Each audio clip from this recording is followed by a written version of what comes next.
Hello,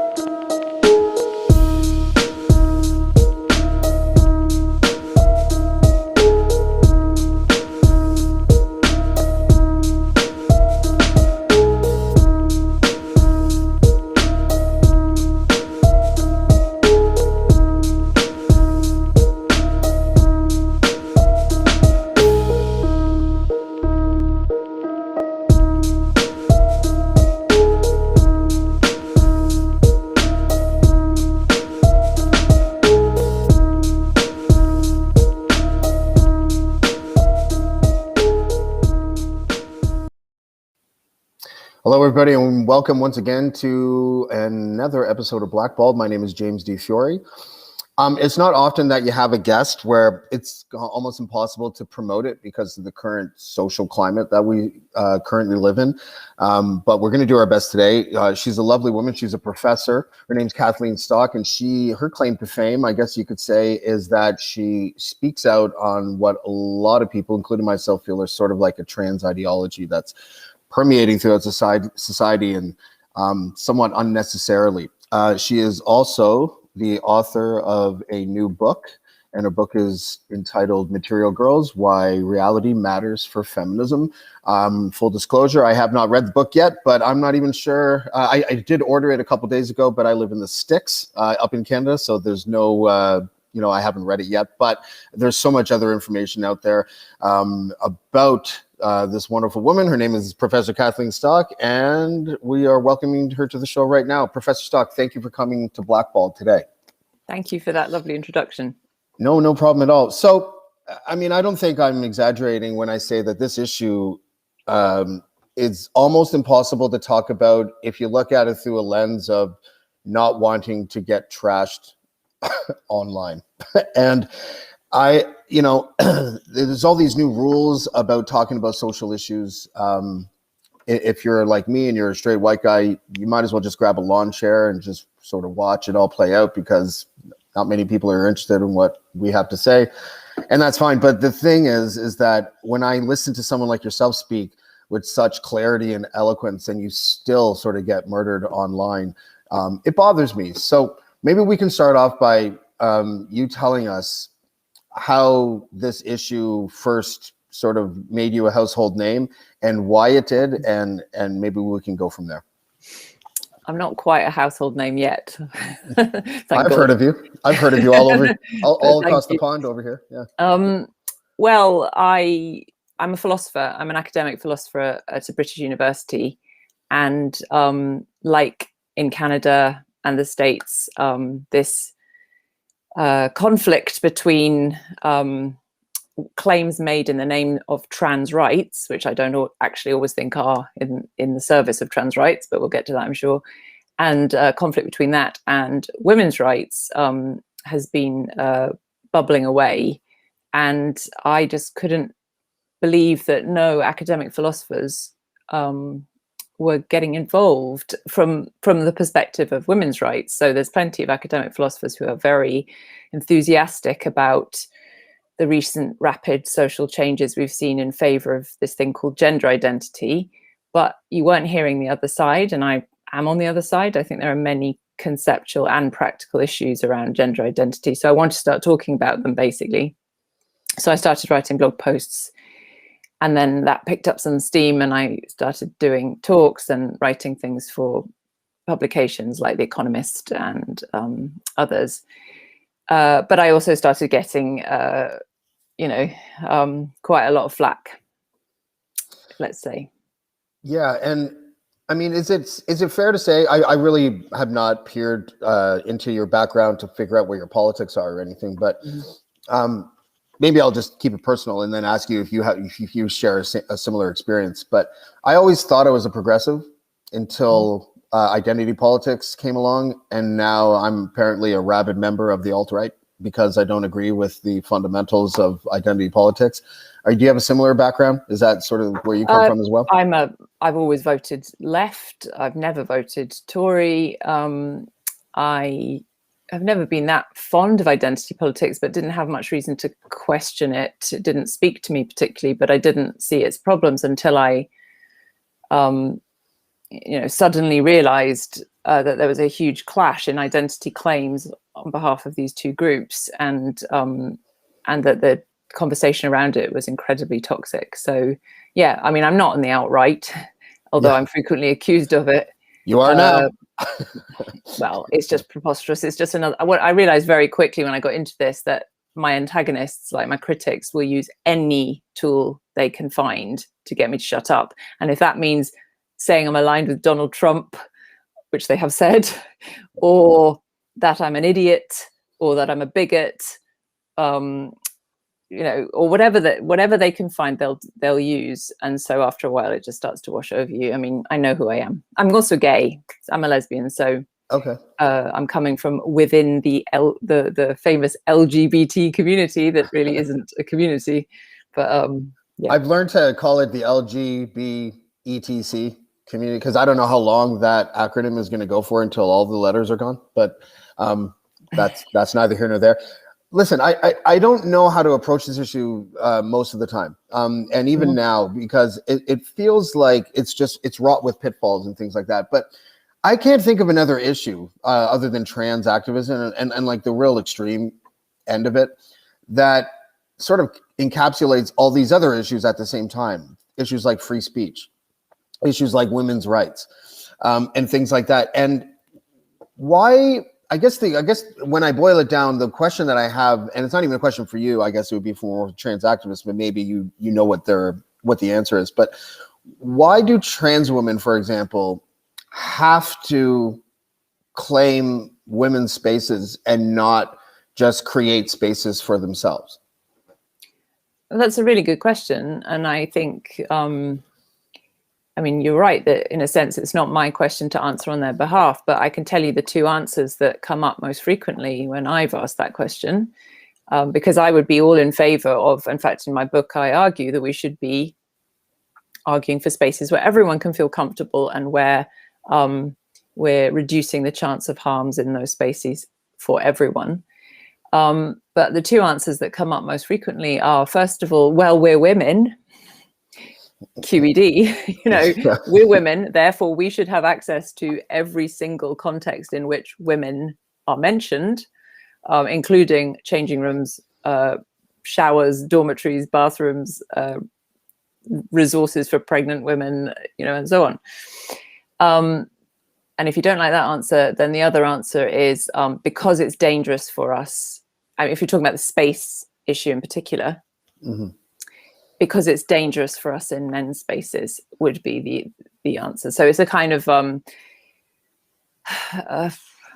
would say, somewhat emotionally blackmailing women of the old sort into moving up and making room and basically accommodating trans women because of male violence.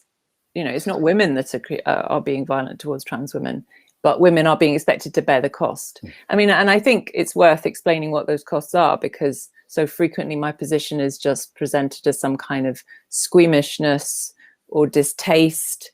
And my position is that, there is a huge problem of male violence against women. So the vast majority of sexual assault is committed by males against females.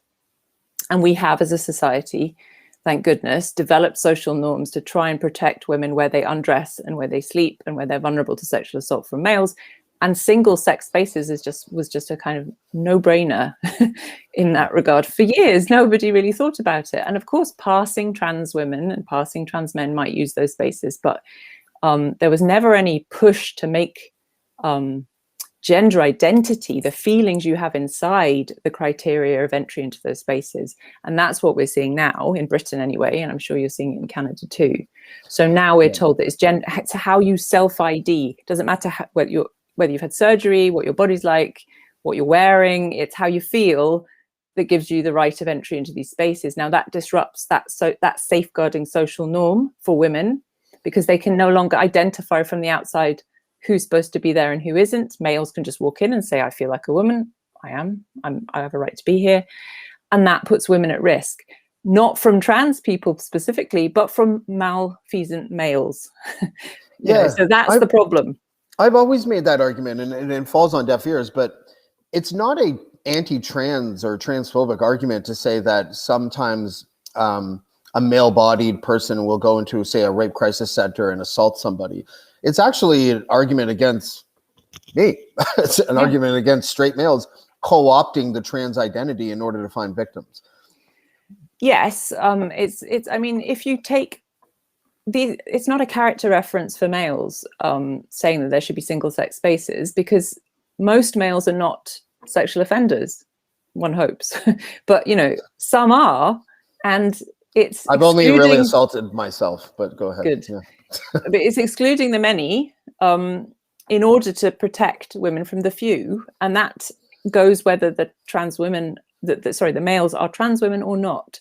And I mean, another aspect to this sort of craze for gender identity is that we're no longer allowed to mention the fact that trans women are males. There's a huge effort to control speech, to remove any reference to sex.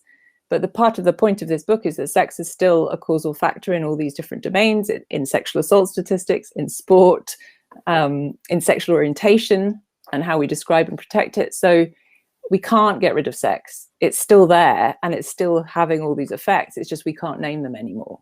So, yeah, I've always had a problem with this new universe of genders, because I joke with my friends. I'm like, why isn't there an app that alerts us whenever a new gender is discovered, who discovered it, how they discovered it?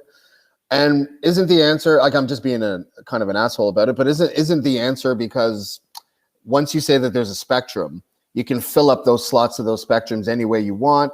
And also, I have 2 kids. They're 6 and 4. I get worried about them being introduced to the idea that there's this salad bar of genders that they can just choose from, because they're probably going to choose one of them because it's given to them as an option. When did critical gender theory become accepted, and why did it seem to happen overnight with no input from anyone else? Well, it didn't happen overnight. It's been happening for 50, 60 years incrementally, largely in academic spaces, and also in feminist spaces. There's been a lot of contribution, unfortunately, and I am a feminist, but from some kind of strains within radical feminist thought that have seen the sex as a social construct and have argued that it is, and then also from what's known as queer theory. So the idea that binary categories generally, particularly when they're applied to human beings, are always pernicious expressions of power, and that somehow we need to queer these binaries by reconstructing the world in the way we want it to be, because the assumption is that that everything is produced through language, and there's nothing fundamentally naturally there independent of language. All of that I disagree with as a philosopher completely. None of it has any appeal for me whatsoever, but it has a huge appeal for a lot of academics, not necessarily in philosophy, actually, in the humanities generally, in literary theory and film studies and gender studies. And they've just been off on some planet, as far as I'm concerned, quite far away from material reality for years and years. But then at a certain point in this century, it gained popular traction. Some kind of highly derivative, bastardized version of even the original academic ideas. So now we hear that sex is a spectrum, that intersex people, that there's far more intersex people than we ever suspected, which isn't true, but they've been vastly overestimated. Intersex people are being politicized and mixed with the idea of trans people to give us the idea of this sort of, gender free-for-all. But you're right that in the sort of popular version of 75 genders on Facebook or whatever it is, it's meaningless. It doesn't, it's more like personality differences. Yeah, it feels anything that's got anything to do with sex or masculinity or femininity anymore. It feels like we're just sort of giving cute names to emotional avatars at this point. Like it doesn't, and I'm not. Yeah, go ahead. Well, I think there's many strands to this, and yes, in the popular, in sort of I don't know, Tumblr world or Facebook, yes, and also that's very, very marketable to corporations, right? So you can, if there's the more genders there are, the more things you can sell, the more ways you can brand things.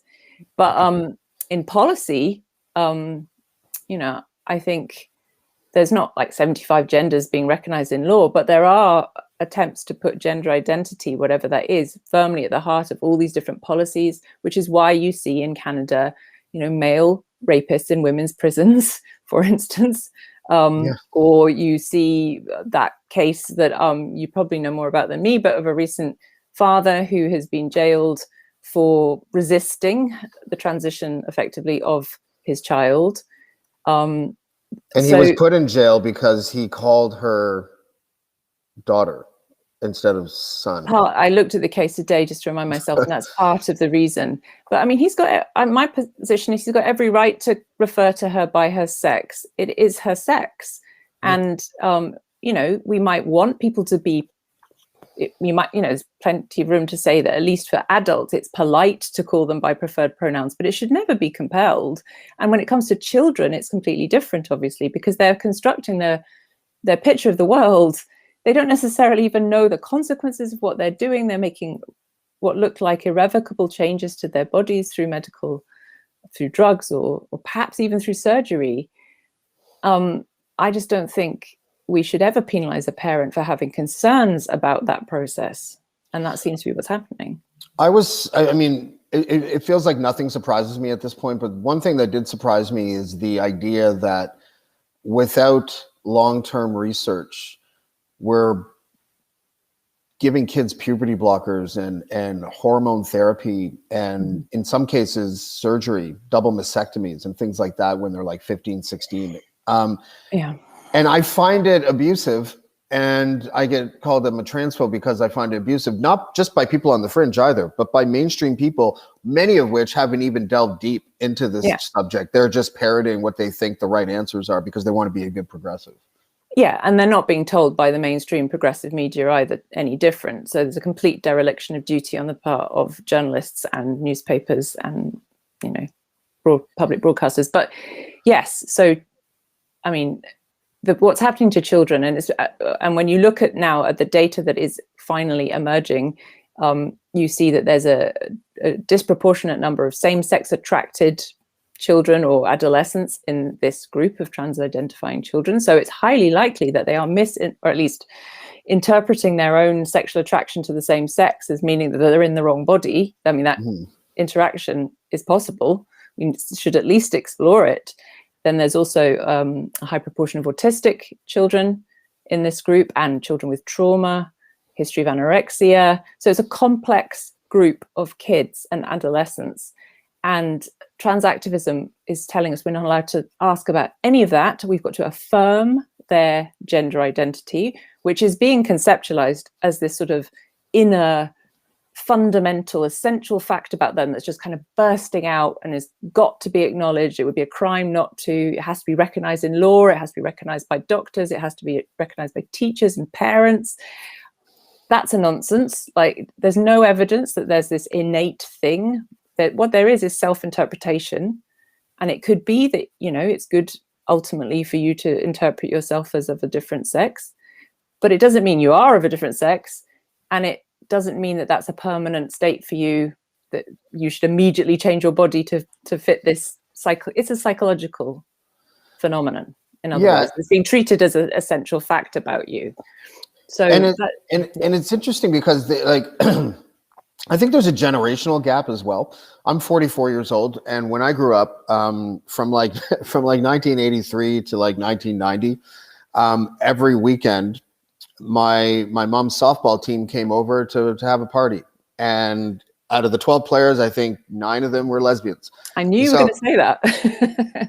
Well, you're allowed to generalize lesbians. I'm not, but that was just what happened.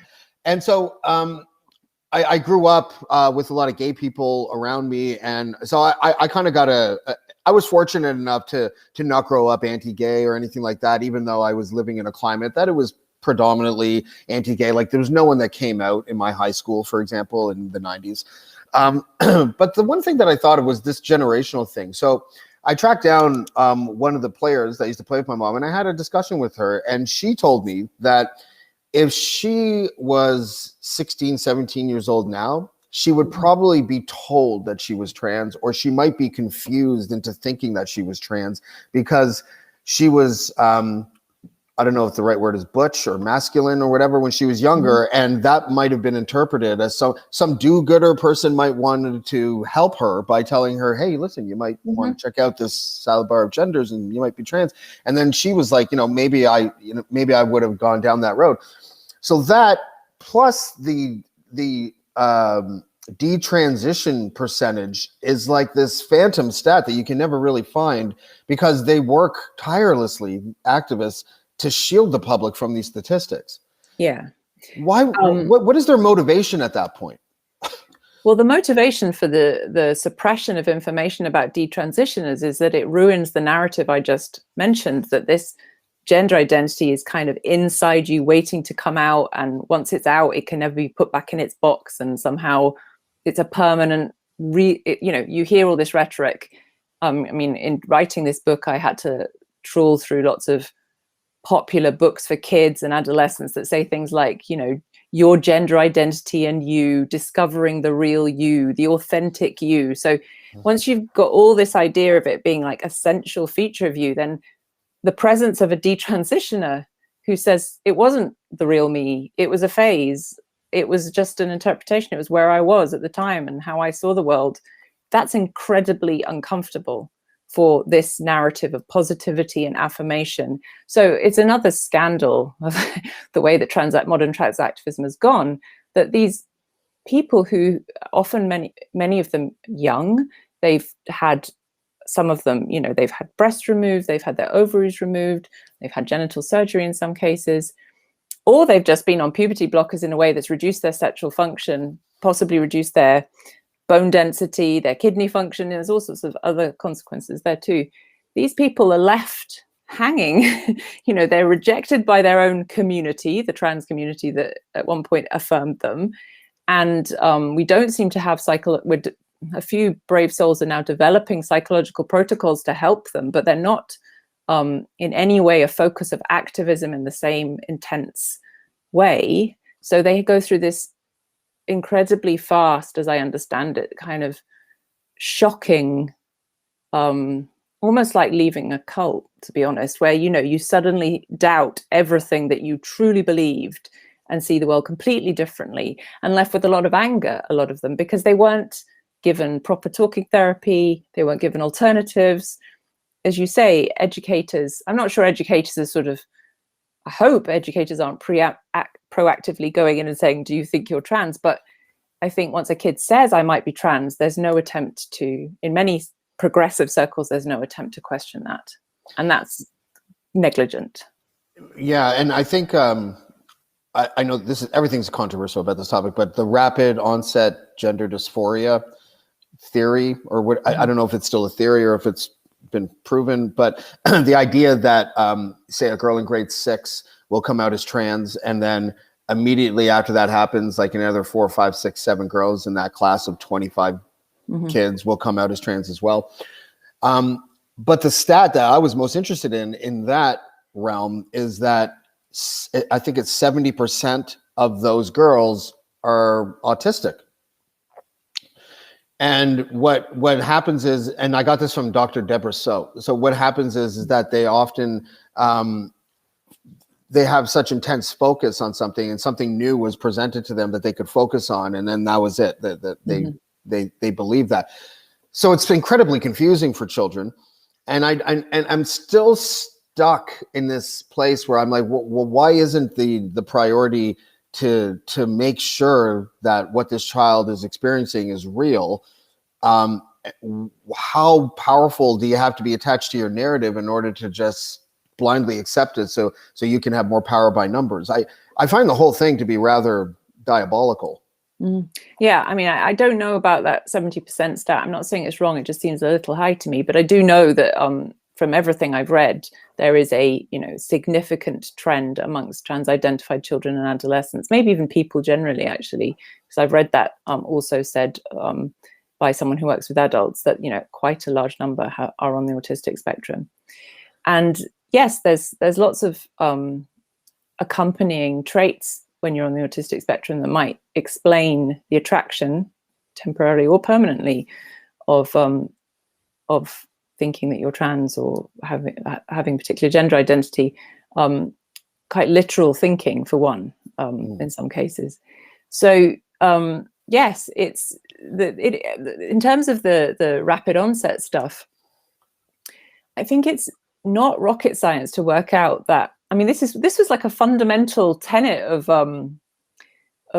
social constructionism, in a way, the kind I'm familiar with, people like Ian Hacking, that you get what they call looping effects. You get, the more that a phenomenon has come to be known about socially, the more people will start to identify themselves in terms of that structure. Mm-hmm. And they want comrades, right? Yeah, it's not. I mean, and we've got social media, which is supercharging this process, right? Since everyone's got a smartphone and kids have got smartphones, then they can go onto Tumblr. So I've got a chapter in my book about, which partly goes into this, the idea that you can curate your own identity online. You don't really get real-time feedback from people around you physically because they're not in the same room as you. They can just endorse your fantasies and the fiction that you're immersed in.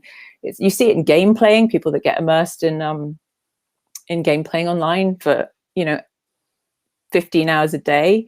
It's not, I don't think it's that different a phenomenon in some senses. You're immersing yourself in this alternative account of who you are. And sure, it's partly a trend. It's not completely a trend. I think there's always been people who have gender identities at odds with their sex bodies. And there's nothing wrong with that. There's absolutely nothing wrong with that. But what's wrong with it is what's going on is society has adopted this bizarre attitude to that. But yeah, kids are, and adolescents are, subject to trends, as we all are. Is there, just to sort of play devil's advocate or whatever, I feel like sometimes the far right ruins issues, because once in a while really? Yeah, right. Once in a while they're right about something, and then if you agree with them, then that's it. You shit the bed because you agreed with the far right.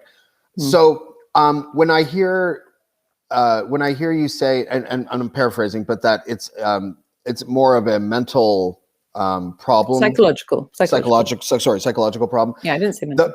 I'm sorry. You know who did? Ben Shapiro. And that's what I thought of when you said psychological problem. And all I'm really saying, though, is that a big reason why it's difficult to have this conversation, is because certain figures that go ahead. I just want to, because of the very thing you're talking about, I didn't say psychological problem either. I said psychological phenomenon. My bad. I don't always think it's a problem. And that's part of the book too. I go into like ways in which it might be creative and self-fulfilling. There's not one story here to be told. We need to look at the retract the problem. I know, but I have to be absolutely clear. Totally. You just keep me in line. It's all good. But yes, the general question. Well, look, one of the things that is now bizarrely, on the table to deny is that binary sex exists. It's now denied that you can change sex. So people think you can change sex. They think that men can become women. So it's not surprising that a very big range of people will end up having problems with those views. Those are fundamental categories that we all, took absolutely for granted up until recently. So I don't find it surprising that I'm on the same side, broadly speaking, as a huge range of people who have some commitment to the idea of there being a thing called sex, males and females, and no transitions between those two states. But that doesn't, we all think water is wet, but it feels odd. Doesn't it feel odd even having this conversation? Because I can see your eyes darting sometimes. You're like, how am I going to put this? Because I don't want the unnecessary people to come after me. So, but like, but the thing is that, first of all, what I wanted to know is that Boris Johnson, I think the one thing that I liked about Trump is that he decided to go forward with prison reform. Otherwise, I think he's a rodeo clown. But Boris Johnson, who now, unfortunately for you, wears the crown as the goofiest leader on the planet, Didn't he do one thing right and take away the self-ID provision that existed in the UK, or did he not take that away? No. Well, it's not that simple, and I don't think he did any of it. But so what we have in Britain is gender reassignment as a protected characteristic, and that's a process, and that's been protected for a while. And people on my side of the fence have no problem with that. You know, that means you can't discriminate against someone who has gender reassignment. But the move in Britain politically is to change this protected characteristic to gender identity and inner feeling, rather than like a behavioral process or a surgical process or a medical process, but something inner, to take away all gatekeeping, all medical gatekeeping, just to make it a formality. I mean, as it is in some places, maybe even Canada, actually, I can't remember now. But anyway. Honestly, yeah, I think you have to go through a couple of things, and then you have to make a commitment to start the hormones. Well, you wouldn't have to do that here. In fact, you don't have to do that here, because gender reassignment is defined so loosely that you don't need to take hormones either. But you do need to make some kind of meaningful commitment to living as the other sex. But self-ID would just be, you feel like you're a male today, you know, sign the thing, now you are one.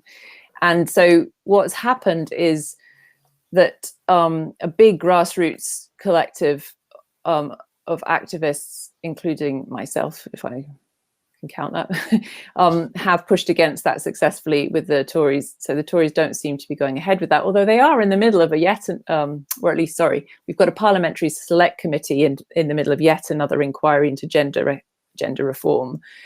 So it's still on the table. But if the Tories ever got voted out, then gender self-ID would be back, I think, because Labour still endorse it as a goal. In Scotland, it's very much front and centre, because the ruling party there, the Scottish Nationalists, are in favour of it. So it's still around. The famous story out of the UK is, and I'm going from memory, is it the Karen White? Was that her name?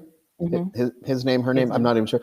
So, and I don't want to butcher the story. Can you give the story? Because I don't think the Canadian audience knows about the story. And whenever I tell it, people don't believe me that it's true. Well, there's similar cases in Canada. I mean, you should read the Quillette article by April Halley. You can Google Quillette Canada trans prisons April Halley, then you will find jaw-dropping, and it's all evidenced.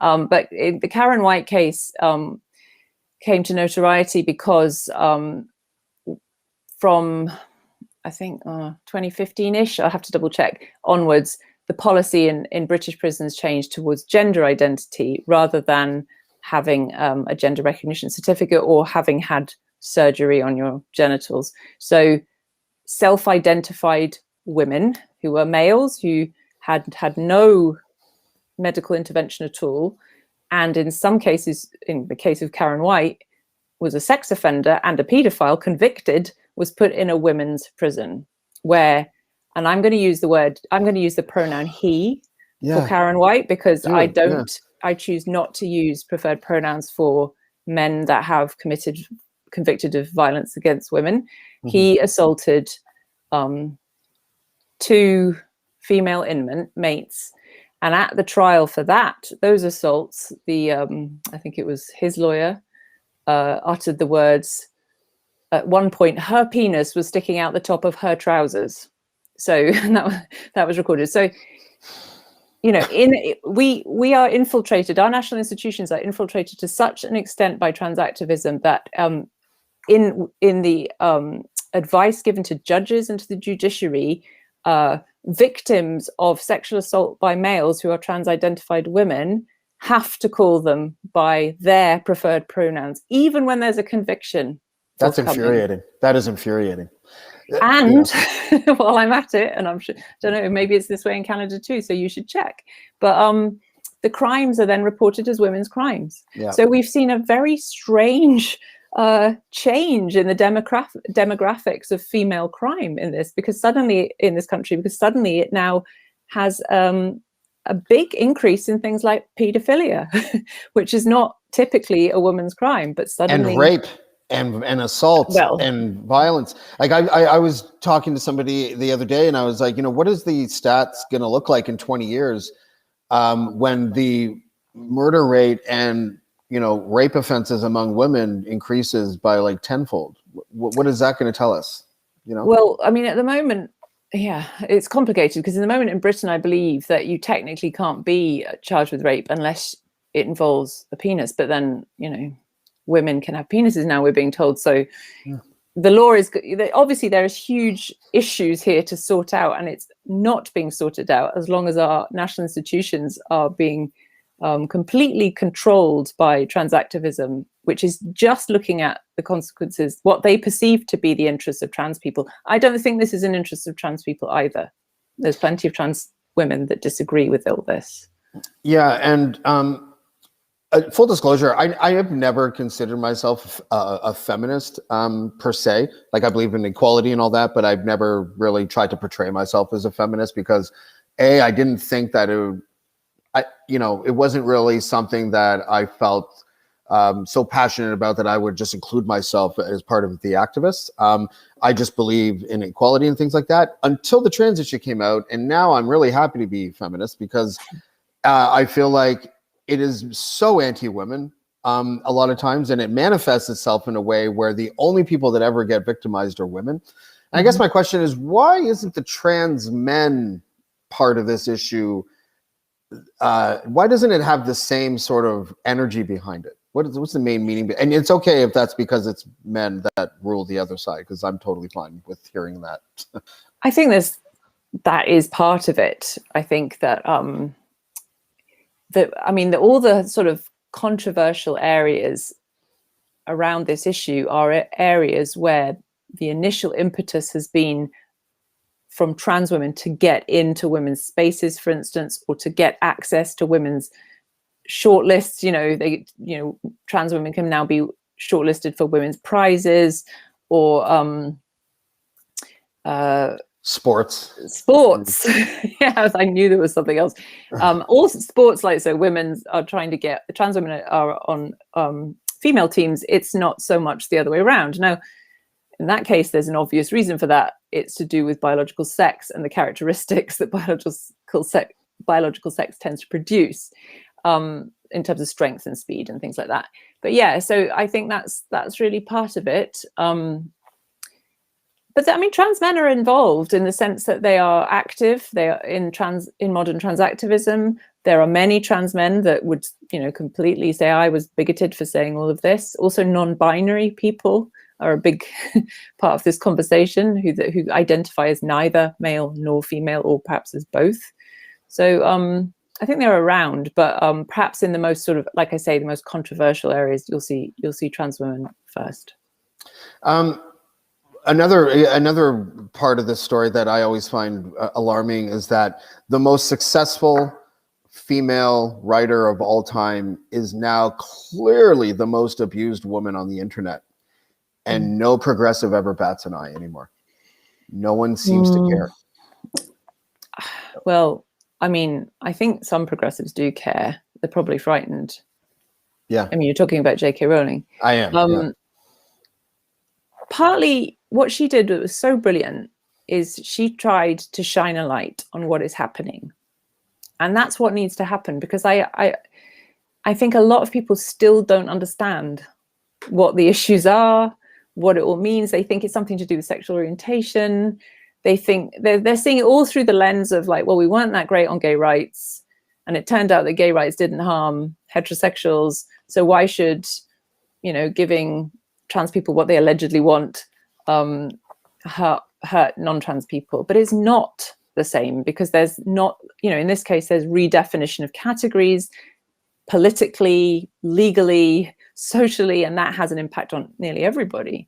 So she was really trying to shine a light on that, and I absolutely respect her for it. And I think she's probably brought this issue to many people's attention that didn't know about it. But now other people need to step up to the plate and do the communicating as well. She's just left on a limb if other people don't start explaining what's going on here. Yeah, and it was sad to see a bunch of the people that starred in her movies come out and speak out against her. I thought that was, I mean, it was cowardly. Say nothing if you believe, exactly. She gave you everything you have, right? You repay her by trashing her in the media. So people should not listen to actors anyway, just generally speaking. True enough. Do you think then that it's that this is the type of issue where, because I used to get, I've been sort of outspoken for the last decade on a whole bunch of identity issues, but this is a new one for me. But do you think that, like all those other issues, I used to get emails from people saying, hey man, I agree with what you're saying, but I can't say so in public because I might get fired. Is there a lot of that here? I feel like the people that are really hardcore trans activists that believe in all the crazy stuff are a minority. And the majority, it's that silent majority concept again, where the most of us are probably thinking, I don't know, I'm a little fucked up about this issue, but I don't want to say anything about it because I don't want to get in trouble. Are we at that place, you think? Yes, but I think that's just true generally. It's a minority of vocal people who are willing to, they're willing to go like absolutely from 0 to 100 miles an hour in terms of like emailing your employer, calling you out on social media. They engage in behaviors that most of us just would not dream of doing. I don't want to fight those that fight me in those terms. I don't want to call for the jobs of those that call for my job. I just don't want to do it. And that really helps them to some extent because, they have an open playing field. But I don't think this is, I think there's quite a lot of misunderstanding and there's a lot of neutrality because people think, well, I just don't know what's at odds here. I don't know how to jump. Like two sets of people seem to be saying that they're getting harmed and I don't know how to adjudicate this. But I don't think that the trans activist position is the majority one. The extreme trans activist position, not at all. But there is a lot of fear. Yeah. Okay. We're with Professor Kathleen Stock, and her new book is called Material Girls, Why Reality Matters for Feminism. Can you give us an overlay about the book? And also, I was curious, did you have a hard time finding a publisher, or was there any pushback on that? Okay, so I'll talk about the second one first. So I got a publisher in Britain, a great publisher, Little Brown, and I'm delighted to have them up beside me, as it were.